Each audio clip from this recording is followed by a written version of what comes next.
Hey, how's it going, everyone? Welcome to Reaper's Report. I'll be your host, Raging Reaper 1. Today, we're going to be reviewing Star Wars Squadrons. Now, I'm sure a lot of you have heard about this game, but for those of you that haven't, obviously, it's a space pilot simulator. Now, I know you're immediately hooked by that statement. You're ready to get into that cockpit and just own the skies and dominate everybody in every single dogfight you have. But I'll tell you right now, we've got a whole lot of things to cover to determine whether or not this is the game for you. Now we'll start off with some simple things such as the graphics. Now, obviously, this game does look amazing. They put quite a bit of effort into it, even the view from just the cockpit and all the components that you have available in front of you may seem a bit distracting at times, but once you get into a few dogfights, you'll forget all about it.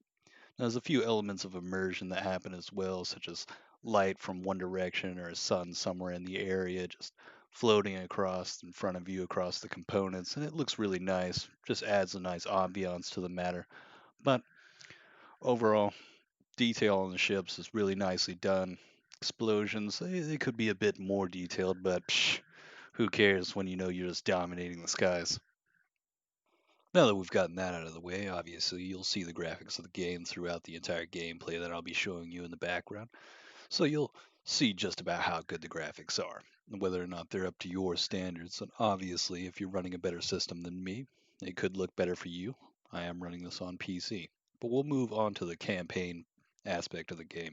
Now, this may be a make or break moment for some people. Obviously, it's a Star Wars title, so some people could be assuming that, oh, yeah, this is going to be some long, drawn out, over dramatic story of a pilot's tale within the Star Wars universe, when in all actuality, this is somewhat of a short and sweet tutorial, or overextended tutorial, that's about 6 hours long.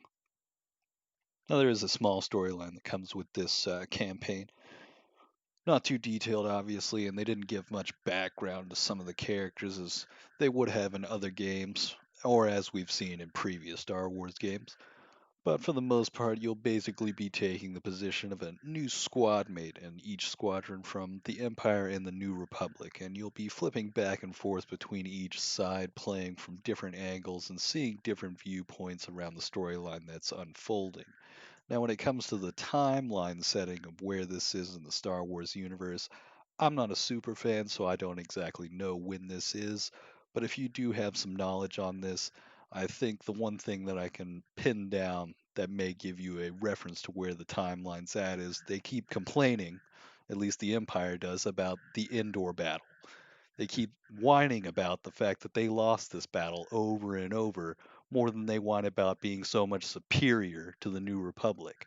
It just gets a bit overdrawn out when you hear each squad mate from the Empire consistently complaining about, oh, if we had these weapons, if we had that at Endor, we would have mopped New Republic, even though they want to claim that they're so much more superior. So if you're really looking for a single player experience from the Star Wars universe, I wouldn't consider this one top of the list. If you really want to experience it, it's very short and very sweet. That's about it. There's some cool moments amongst it that happen. I won't go into very many details because it is so short. I would hate to completely ruin it for everyone. And a lot of what's going to happen is basically space fights and you just using each different ship and learning how they function and what you can do with them. And basically a giant build up all the way to the point of having you ready for the multiplayer. Multiplayer is the real meat of the game. It's what I would consider the longevity of the game is going to consist of, and the only thing that's going to keep you coming back. We'll get into the multiplayer here in a second, but first I'd like to briefly go over the controls and what considerably makes the skill curve in this game when it comes to the multiplayer. The controls are fairly simple, and I think they did them quite well, but I will say immediately that I bought this on PC and assuming I thought I was going to be using the mouse and keyboard. This ended rather quickly right after the prologue, as I immediately found out that you'd have to drag your mouse and it didn't have it connected to the crosshairs. Assuming you would, just aim by moving the crosshair and not having to drag across, it really felt like a clunky motion for me and I just couldn't get the hang of it. I was constantly losing my target. So I immediately just had to pull out the PS4 controller, and as soon as I did, I was dominating those guys. You also have the option to use a joystick, but I've heard there are some issues with this right now. There's possibly patches coming for it soon, but I've heard from other people that there are dead zone issues. I don't currently use a joystick. I wish I had the funds for this, but Reaper doesn't quite have the bankroll that everyone else might have. So I'll stick to controller for right now. But if you do want to use a joystick or already have one, it would be wise to go and look up some reviews as to whether or not your joystick's going to work or if other people have had issues that consistently go between each product that or product maker of these joysticks. So let's get into the controls. Now I'll be doing this from the point of view of a controller, and obviously left trigger is going to have your lock on capability, right trigger is going to be your primary gunfire. And you'll also have the rollability on the left stick. You'll have your steering on your right stick. Circle or B, depending on which controller you're using, is going to be your countermeasures for missiles. Now this is the part where it's going to get to where your skill curve is going to really ramp up inside the multiplayer. If you look down at the bottom of the cockpit, you'll notice that there are blue, red, and green lights in a row next to each other. This is where things get a bit tricky and get a bit more tactical, and it may be a bit confusing at the start to use it, but once you get the hang of it, it's going to be a lot of fun and you'll be utilizing it all the time. And if you don't, you're ultimately going to get destroyed in the multiplayer. Now, the blue light, the red light, and the green light have different meanings for each one. The blue one consists of your engines, the red one consists of your weapons, and the green one consists of your shields. Now, you can convert all your power into one of these subsystems at any given time. So, say you put it into the blue into your engines, you'll get your max speed that the craft is capable of. Now, alongside this, you'll also get a boost meter that consistently grows as you hold that power inside of the engines. The same will happen once you put it into the weapons. You'll notice a red bar across the top on the right that starts to light up white. Now that's giving your weapons an overcharge that basically doubles the ammo capacity that you have from the lasers and also gives them a bit more damage to each shot. And the green one does about the same thing as the weapons and engine, but it goes to your shields and will create an overcharged shield that'll basically double the shields around your craft. You'll consistently be switching between each of these subsystems, giving each one max power at different times for different scenarios. So say you're going up to kill someone and you want it to be a pretty quick kill. Obviously you'll overcharge your weapons and just have it ready immediately right then, and that way as soon as you get the kill, if someone moves in behind you, starts firing on you, you can just divert all power to your engines and make a quick getaway. At the same time, it's always a good rule of thumb, especially when on the Republic side, to immediately as soon as you spawn or start the game, just quickly boost those shields up to the max, and it's just going to give you that extra bit of damage you can take along the fight. Along with this, you'll be using all of these different power stations through your D-pad as well. Now, you can hit down on the D-pad to basically equalize power between all subsystems, giving each one an equal ratio, but I can absurdly say to you that that is never going to be the thing you use. Don't ever push down on the D-pad.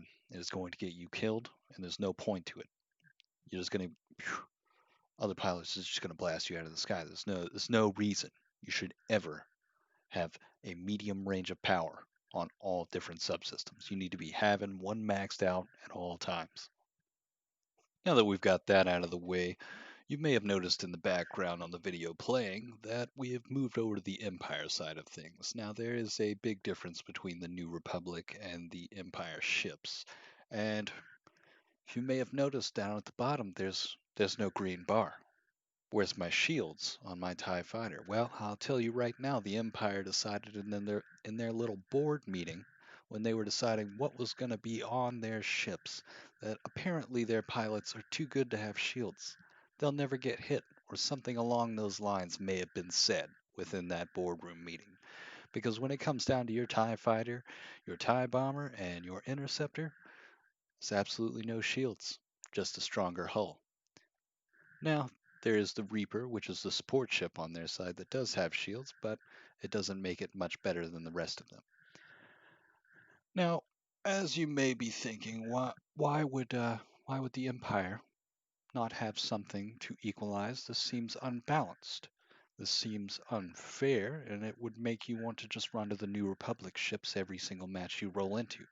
Well, there is one thing that the TIE fighters have above the New Republic ships, and that is the power conversion.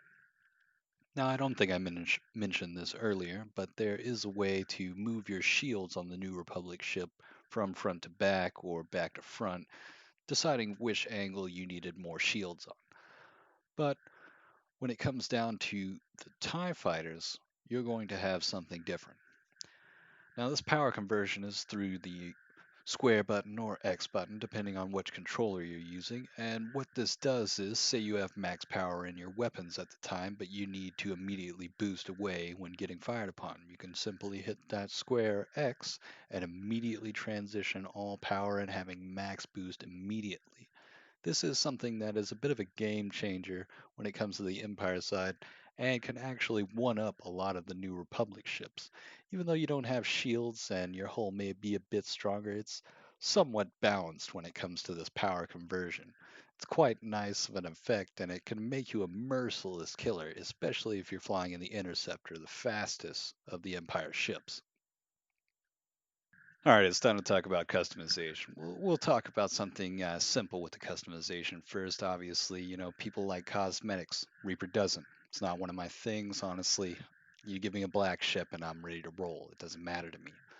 Now, but for a lot of people, they like to have different colors on their ship, different things around their cockpit. You can get a little hula dancing Ewok inside of there, maybe a few little other things. But for the most part, you're going to start with your pilot, and you'll choose your phase at the beginning. On the New Republic side, I was pretty much forced to choose what looked like a defective Kylo Ren with a mustache. It was a bit stupid, and I really didn't like the character selection all that well, but they did feel very Star Wars-esque. I mean, I think we've all seen what most Star Wars characters look like in each of the films on both sides. They all seem to have this lackluster appearance to them. Just just not my thing. Now you can also change different colors of your ship, and through this you'll have to buy them. Now when I say buy them, it's not a microtransaction. As you level, you'll earn these little star points, and you'll accumulate them over time. And it is quite irritating that you have to buy all the cosmetics. They may give you one for free, but the rest of them you will have to unlock. So I would say choose wisely, because these points that they cost are a bit pricey, and some of them are considered legendary, so they'll have higher price points on it. But as of right now, there are absolutely no microtransactions in this game. But let's get to the real meat of the customization, which is the loadouts for each ship. Now, this is when things get a bit more versatile and can change up the playstyle of each ship, giving each one a variety of options that basically make them unique in their own way and for unique playstyles for some people.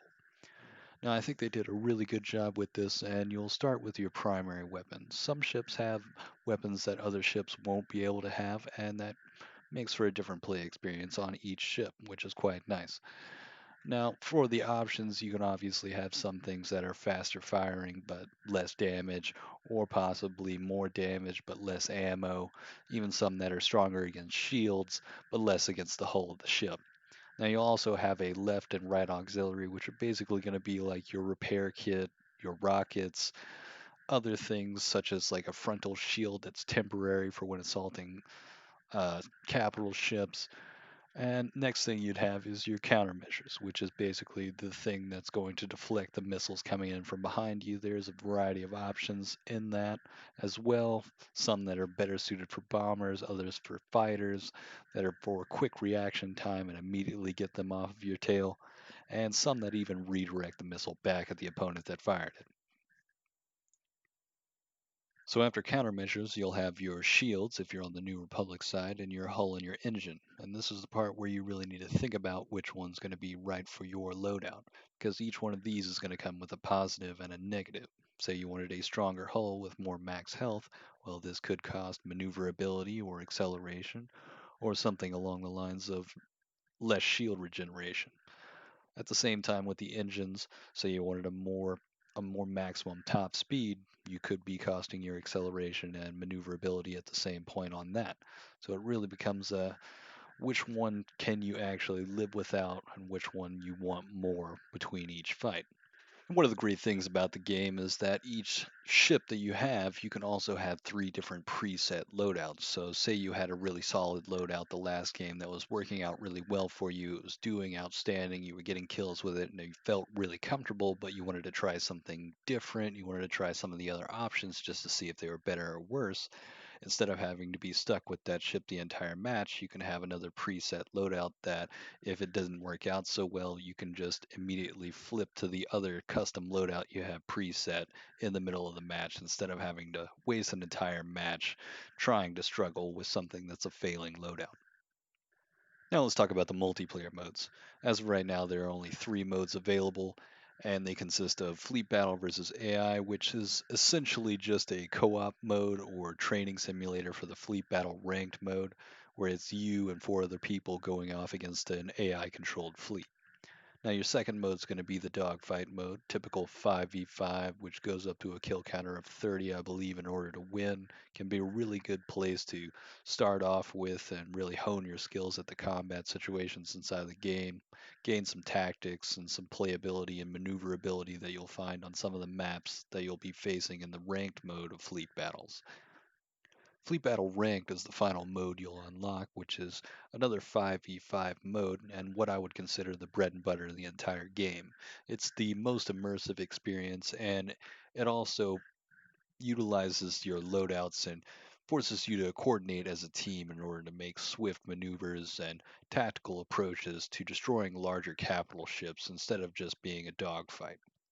This mode will consist of each side having three different capital ships, and two of them being smaller capital ships that'll be defending the main capital ship, which is the Star Destroyer on the Empire side, and whatever the big, massive blob of an antenna holding ship that is on the New Republic side. I can't remember the name of it, just doesn't dawn on me. But what it will basically consist of is an attacking and defending nature of game. Each team of five will spawn in immediately and meet at the middle, and once one side has been decimated and pushed back to their capital ship where they will spawn, it will then immediately trigger them to be the attacking side. So once you push in, you'll be pushing in also with a bigger kind of assault ship to help in aiding destroying these capital ships, which you'll need to destroy their shields and then their main health itself. Once destroying both of these, you'll be able to push in and go for the main Star Destroyer or whatever the New Republic has. And this is when things get a bit interesting, because there are little subsystems that you can destroy along the way with the Star Destroyer, such as the power system on the bottom or the targeting system for their turrets that they have all around it, that I would say is probably the main priority at the beginning of the assault, is that you take out that targeting system, because the Star Destroyer will put just about anybody down with all the turrets they have on that fucking thing. It'll get to be just a hellacious nightmare in assaulting that thing without dying. But once you've actually destroyed some of these subsystems, you'll start to notice that portions of that starship will actually be cracking, and there'll be a little blue electric and things, and this will create weak points in order for you to be able to hit and cause massive amounts of damage instead of having just your blasters little minuscule damage against a large ship that it just dwarfs it completely. Now, the one con I really have with this game is the ranking system. They have a ranking system that forces you to play 10 games in the Fleet Battle ranked mode, and it says it's a placement mode. But after playing all 10 of the matches, aspiring for the dream of being the galactic ace, I was rudely determined to be a Maverick 1, the lowest rank in the entire game. Now, what's worse about this is I looked it up online, considering I won half of the 10 games. I should have at least gotten better than Maverick 1. I mean, who in their right mind thinks Reaper is the lowest of the barrel? But from some other people that I've read online, they also won 9 out of 10 of the placement matches and still ended up being Maverick 1.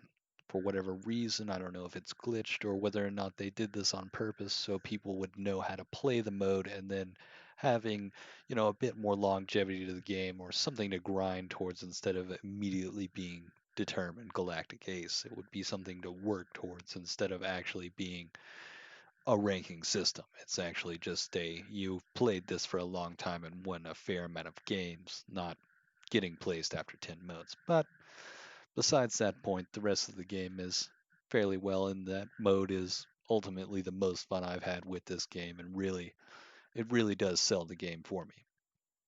In conclusion, though, for the price point of $40, I felt I got every penny's worth with the content that I got.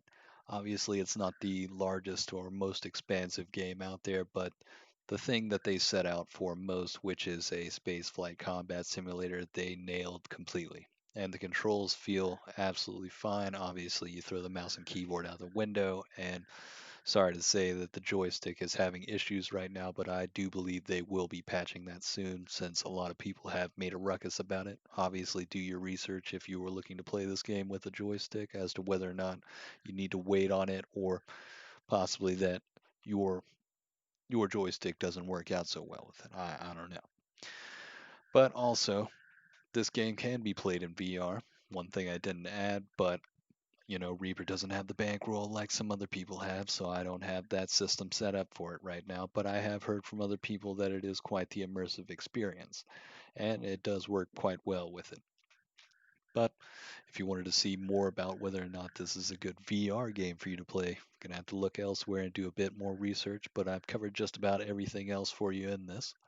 And if I had to give a rating on this game out of 5 skulls, I'd say it's a 4 out of 5. It's a solid game, and it's a solid one for if you're just looking for a space flight simulator. It's done outstandingly. There's a lot of different tactical sides to it, a lot of versatility, different play styles, and an enjoyable experience with friends if you've got some to just join up with you on this. All right, guys, that's going to conclude my review. If you want to see more gameplay like you've seen inside of this review, obviously head over to that link in the description. Check out the Twitch, follow, subscribe. Come on, I love donations. Obviously, not a necessity, but if you want to show me some love, it's greatly appreciated. All right, you guys have a great one.